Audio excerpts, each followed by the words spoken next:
नमस्कार। एक बार फिर से आप सभी का बहुत बहुत स्वागत है परीक्षा वर्ल्ड के इस यूट्यूब चैनल में। दोस्तों, आज हम पढ़ने वाले हैं फिजिक्स में विद्युत धारा के बारे में। विद्युत धारा से रिलेटेड जितने भी इम्पॉर्टेंट आपके एमसीक्यूज बन सकते हैं और जो आपकी लेखपाल की परीक्षा के लिए इम्पॉर्टेंट हो सकते हैं, उन सभी को आज के इस वीडियो में हम डिस्कस करने वाले हैं।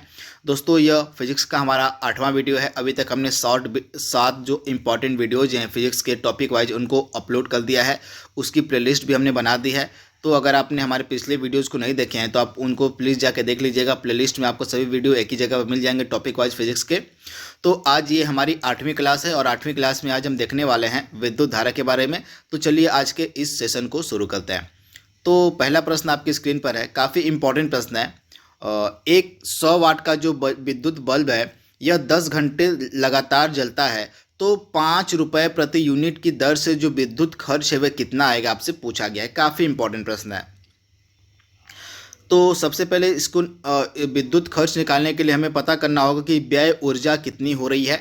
तो व्यय ऊर्जा हम किस प्रकार से निकालेंगे, तो व्यय ऊर्जा निकालने के लिए हमें जो है 100 वाट के बल्ब का जो है मल्टीप्लाई करना पड़ेगा 10 घंटे से, यानी कि वाट का आवर से मल्टीप्लाई करना पड़ेगा। तो आपको प्राप्त कितना होगा, 1000। क्या प्राप्त हो रहा है, तो आपको 1000 वाट घंटा प्राप्त हो रहा है। अगर आप 100 वाट और 10 घंटे को मल्टीप्लाई करेंगे तो आपको 1000 वाट घंटा मिलेगा। तथा 1000 जो वाट घंटा होता है यह कितने के बराबर होता है, तो 1000 वाट घंटा आपका 1 किलो वाट के बराबर होता है। कितने के, तो 1 किलो वाट घंटा के बराबर आपका होता है 1000 वाट घंटा। तो इसे आप याद रखिएगा। तथा 1 किलोवाट जो एनर्जी है उसको हम कहते हैं 1 यूनिट कहते हैं। तो इसे भी आप याद रखिएगा, 1 किलोवाट को हम 1 यूनिट के नाम से जानते हैं। तो इस प्रकार से एक ही यूनिट जो है आपकी 10 घंटे बल्ब जलाने पर खर्च हो रही है, तो 1 यूनिट का जो रुपया दिया गया है, विद्युत खर्च दिया गया, वो 5 रुपये है। तो आपका आंसर क्या आ जाएगा, तो आपका आंसर आ जाएगा ₹5, यानी कि 1 यूनिट खर्च हो रही है 10 घंटे में, तो 5 रुपये ही विद्युत व्यय आएगा। तो ऑप्शन आपका ए जो है यहाँ पे बिल्कुल सही हो जाएगा। आप इसे याद कर लीजिएगा। इसके बाद जो डायनेमो होता है, इसका कार्य क्या होता है, आपसे पूछा गया है। तो काफ़ी सिंपल सा प्रश्न है। डायनेमो का कार्य होता है यांत्रिक ऊर्जा को विद्युत ऊर्जा में बदलने का। तो ऑप्शन जो आपका यहाँ पे सी है बिल्कुल सही हो जाएगा। जो आपका डायनेमो होता है यह यांत्रिक ऊर्जा को विद्युत ऊर्जा में बदलने का कार्य करता है। तो ऑप्शन आपका यहाँ पे जो सी है बिल्कुल सही हो जाएगा। ऑप्शन सी आप याद कर लीजिएगा। अगला प्रश्न यहाँ पे हमारा है, विद्युत ऊर्जा को यांत्रिक ऊर्जा में बदलने वाली युक्ति आपसे पूछी जा रही है, कौन सी है। तो पिछले स्लाइड में हमने देखा था यांत्रिक ऊर्जा को विद्युत ऊर्जा में बदलने वाली युक्ति को जो थी डायनेमो। अब यहाँ पे पूछा जा रहा है आपको कि विद्युत ऊर्जा को यांत्रिक ऊर्जा में कौन बदलता है। तो इसका आंसर हो जाएगा विद्युत मोटर। तो आपकी जो विद्युत मोटर होती है यह क्या कार्य करती है, यह विद्युत ऊर्जा को यांत्रिक ऊर्जा में बदलने का कार्य करती है। तो ऑप्शन आपका यहाँ पे सी जो है बिल्कुल सही हो जाएगा, विद्युत मोटर। अगला प्रश्न यहाँ पे हमारा है, आपको ऐसे उपकरण का नाम बताना है जो रासायनिक ऊर्जा को विद्युत ऊर्जा में परिवर्तित करता है। आपको उसका नाम बताना है। तो रासायनिक ऊर्जा को विद्युत ऊर्जा में परिवर्तित करने वाला जो उपकरण है इसका नाम है बैटरी, यानी कि ऑप्शन आपका यहाँ पे डी जो है बिल्कुल सही हो जाएगा। जो बैटरी है यह रासायनिक ऊर्जा को विद्युत ऊर्जा में बदलने का कार्य करती है। तो ऑप्शन आपका डी यहाँ पे बिल्कुल सही है। अगला प्रश्न यहाँ पे हमारा है, निम्नलिखित में से कौन सी धातु रोशनी के बल्बों में फिलामेंट के रूप में प्रयोग में लाई जाती है, आपसे पूछा गया है। तो आप ध्यान से याद कर लीजिएगा, फिलामेंट के रूप में जो धातु है कौन सी इस्तेमाल में लाई जाती है। तो आप इसे याद रखिएगा, टंगस्टन। क्या है, तो टंगस्टन जो धातु है यह आपकी जो है फिलामेंट के रूप में रोशनी बल्बों में इस्तेमाल में लाई जाती है। तो इसके बारे में आपको याद रखना है, काफ़ी इंपॉर्टेंट है। ऑप्शन जो आपका यहाँ पे क्या सही हो जाएगा, ऑप्शन आपका यहाँ पे जो डी है बिल्कुल सही हो जाएगा। आप इसे याद रखिएगा। अगला प्रश्न यहाँ पे हमारा, एक जलते हुए विद्युत बल्ब के तंतु का ताप सामान्यतः कितना होता है, आपसे पूछा गया है। तो एक जलता हुआ जो विद्युत बल्ब होता है उसके तंतु का ताप सामान्यतः कितना होता है। तो इसका राइट आंसर हो जाएगा ऑप्शन आपका यहाँ पे क्या सही हो जाएगा, यहाँ पे जो ऑप्शन आपका सी दिया गया है यहाँ पे सही हो जाएगा। 2000 डिग्री सेल्सियस से लेके 2500 डिग्री सेल्सियस, यहाँ 2500 होना चाहिए था, नहीं कि 25,000, यहाँ पे 1 जीरो ज़्यादा हो गया है। तो 2000 डिग्री सेल्सियस से लेके 2500 डिग्री सेल्सियस के मध्य होता है एक जलते हुए विद्युत बल्ब के तंतु का ताप, यानी कि ऑप्शन आपका सी यहाँ पे जो है बिल्कुल सही दिया गया। आप इसे याद कर लीजिएगा, ऑप्शन सी। अगला प्रश्न यहाँ पे हमारा है, और 3 पिन बिजली के जो प्लग होते हैं उसमें सबसे लंबी पिन को किस सिरे से जोड़ा जाता है, आपसे पूछा गया है। तो जो 3 पिन वाले बिजली के प्लग होते हैं उनके कार्य क्या क्या होते हैं, आइए सबसे पहले उनको जान लेते हैं।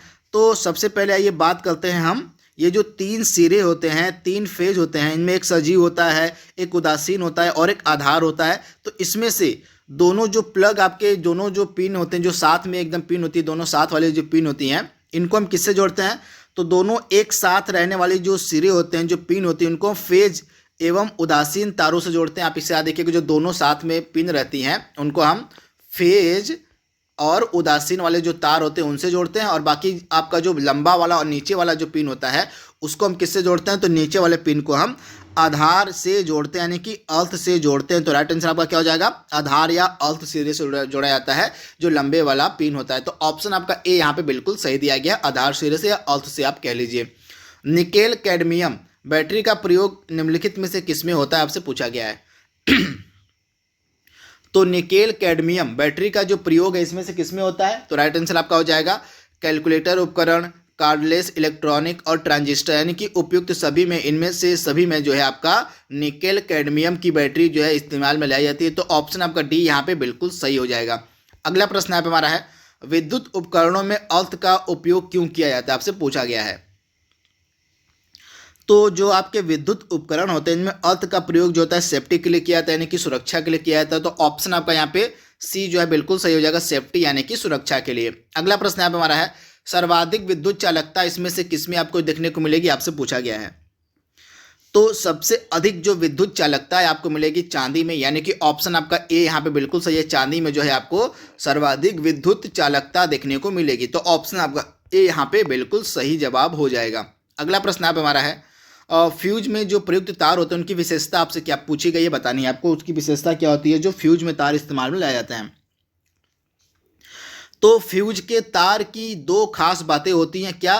तो उच्च प्रतिरोधक क्षमता उनकी होती है और निम्न गलनांक होता है। निम्न गलनांक का मतलब क्या होता है कि अगर कहीं पर भी शॉर्ट सर्किट होता है तो ये तुरंत तार जो होते हैं गल जाते हैं और जो बिजली का कनेक्शन है वो कट जाता है, जिस कारण से आपके जो उपकरण होते हैं विद्युत वाले उपकरण, जैसे टीवी हो गया, फ्रिज हो गया, एसी हो गया, ये जलने से, खराब होने से बच जाते हैं। इसी कारण से जो है फ्यूज का जो तार है वो इस्तेमाल में लाया जाता है आपके विद्युत उपकरणों में। तो ऑप्शन आपका यहाँ पे जो सी है बिल्कुल सही हो जाएगा। इनकी जो प्रतिरोधक शक्ति होती है वह उच्च होती है, परंतु इनका जो गलनांक होता है वह निम्न गलनांक होता है। तो आप इसे याद रखिएगा, ऑप्शन आपका सी यहाँ पे बिल्कुल सही हो जाएगा। और घरेलू विद्युत सप्लाई के दौरान जो काले रंग का आवरण युक्त तार होता है इसका मतलब क्या होता है? तो जो काले रंग के आवरण वाला जो तार होता है इसका मतलब क्या होता है? तो सबसे पहले मैं आपको बता दूं कि जो विद्युत सप्लाई के दौरान जो तार होते हैं उनमें 3 रंग देखने को मिलता है। एक रंग होता है आपका रेड कलर होता है, एक देखने को मिलता है आपका ब्लैक कलर, और एक देखने को मिलता है सामान्यतः आपको ग्रीन कलर देखने को मिलता है। तो इन अलग अलग रंगों के तारों की विशेषताएं क्या क्या होती है आइए उनको देख लेते हैं। तो इसमें से लाल रंग का जो तार होता है यह सजीव होता है। क्या होता है इसमें? सजीव। लाल रंग के तार को हम सजीव फेज से जोड़ते हैं। और इसके बाद आपका जो ब्लैक कलर का तार होता है उसको उदासीन होता है, यानी कि उदासीन जो फेज होता है उससे हम ब्लैक कलर के तार को जोड़ते हैं। और इसके बाद आपका जो ग्रीन कलर का तार होता है इसको हम आधार यानी कि अर्थ से जोड़ते हैं। तो इस प्रकार से तीनों का काम आपको यहाँ पे बता दिया गया है। तो प्रश्न हमारा क्या पूछा गया, ब्लैक कलर का कार्य क्या होता है? तो ब्लैक कलर का जो तार होता है, काला जो रंग का तार होता है यह उदासीन तार होता है, यानी कि ऑप्शन आपका जो बी है यहाँ पे बिल्कुल सही हो जाएगा, न्यूट्रल यानी कि उदासीन तार होता है ये। अगला प्रश्न यहाँ पे हमारा है, CFL का आपसे पूरा नाम पूछा गया है। तो कॉम्पैक्ट फ्लोरिसेंट लैंप, यानी कि ऑप्शन आपका यहाँ पे जो ए है बिल्कुल सही हो जाएगा, कॉम्पैक्ट फ्लोरिसेंट लैंप इसका पूरा नाम होता है। तो ऑप्शन ए आपका यहाँ पे बिल्कुल सही हो जाएगा। और प्रत्यावर्ती धारा यानी कि AC करंट को DC करंट में कौन बदलता है, आपसे पूछा गया है। AC करंट को यहाँ पे AC करंट को DC करंट में बदलने का कार्य किसके द्वारा किया जाता है, आपसे पूछा गया है। तो AC करंट को DC करंट में कौन बदलता है? तो रेक्टिफायर का कार्य होता है प्रत्यावर्ती धारा को दिष्ट धारा यानी कि डायरेक्ट करंट में बदलना। तो आप इसे याद देखिएगा, ऑप्शन आपका डी यहाँ पे बिल्कुल सही है, रेक्टिफायर। अगला प्रश्न यहाँ पे हमारा है, अब मोबाइल चार्जर क्या होता है, आपसे पूछा गया है। तो मोबाइल चार्जर क्या होता है? तो यह एक प्रकार का अपचाई ट्रांसफार्मर होता है। क्या होता है? तो यह एक प्रकार का अपचाई ट्रांसफार्मर होता है आपका मोबाइल चार्जर, यानी कि ऑप्शन आपका डी यहाँ पे बिल्कुल सही हो जाएगा। अगला प्रश्न यहाँ पे हमारा है, ट्रांसफार्मर का मेन कार्य क्या होता है? तो ट्रांसफार्मर का मेन कार्य होता है जो आपका प्रत्यावर्ती धारा होती है, यानी कि अल्टरनेटिव जो करंट होता है उसको घटाने या बढ़ाने का कार्य करता है आपका ट्रांसफार्मर यानी कि एसी जो करंट आपकी होती है, यानी कि आपकी जो प्रत्यावर्ती धारा होती है, उसके उपचयन या अपचयन करने के लिए या उसको घटाने या बढ़ाने के लिए जो है आपका ट्रांसफार्मर इस्तेमाल में लाया जाता है। तो ऑप्शन आपका जो डी है यहाँ पे बिल्कुल सही जवाब हो जाएगा। अगला प्रश्न यहाँ पे हमारा है, विद्युत बल्ब के अंदर कौन सी गैस भरी होती है, आपसे पूछा गया है। तो विद्युत बल्ब के अंदर आपकी नियॉन गैस होती है, यानी कि ऑप्शन आपका डी यहाँ पे बिल्कुल सही है, नियॉन। एक तार में बहती हुई विद्युत धारा और विभवांतर प्रत्येक को दुगुना कर दिया जाए तो उसमें जो विद्युत शक्ति है में क्या परिवर्तन देखने को मिलेगा, आपसे पूछा गया है। तो आपकी जो विद्युत शक्ति है वह 4 गुनी हो जाएगी, यानी कि ऑप्शन आपका जो डी, ऑप्शन जो आपका यहाँ पे बी है बिल्कुल सही हो जाएगा। अगर आप एक तार में बहती हुई विद्युत धारा एवं विभवांतर प्रत्येक को दुगुना कर देते हैं तो उसका जो विद्युत शक्ति है वह 4 गुना हो जाएगी, यानी कि ऑप्शन जो आपका यहाँ पे क्या दिया गया है, ऑप्शन जो आपका बी यहाँ पे दिया गया है, विद्युत शक्ति 4 गुना हो जाएगी, यानी कि ऑप्शन बी आपका यहाँ पे बिल्कुल सही हो जाएगा। अगला प्रश्न यहाँ पे हमारा है, और सामान्यतः ट्यूबलाइट में कौन सी गैस भरी होती है, काफी इंपॉर्टेंट प्रश्न है। तो सामान्यतः जो आपका ट्यूबलाइट होता है उसमें क्या कौन सी गैस होती है, तो सामान्यतः ट्यूबलाइट में आपकी गैस होती है नियॉन के साथ मरकरी वेपर। आप याद देखिएगा क्या होती है, सॉरी यहाँ पे नियॉन नहीं होगा, यहाँ पे ऑर्गन होगा, ऑर्गन के साथ मरकरी वेपर। क्या हो जाएगा, ऑप्शन बी आपका यहाँ पे बिल्कुल सही हो जाएगा।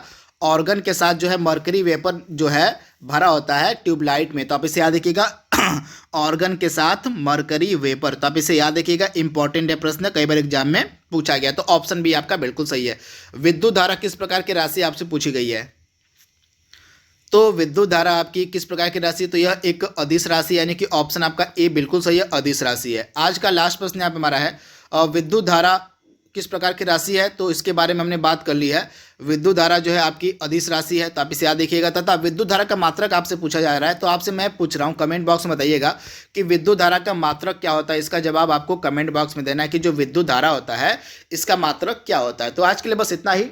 आज हमने विद्युत धारा से रिलेटेड जितने भी इंपॉर्टेंट MCQs बन सकते थे उनको यहाँ पे हमने सॉल्व कर लिया है।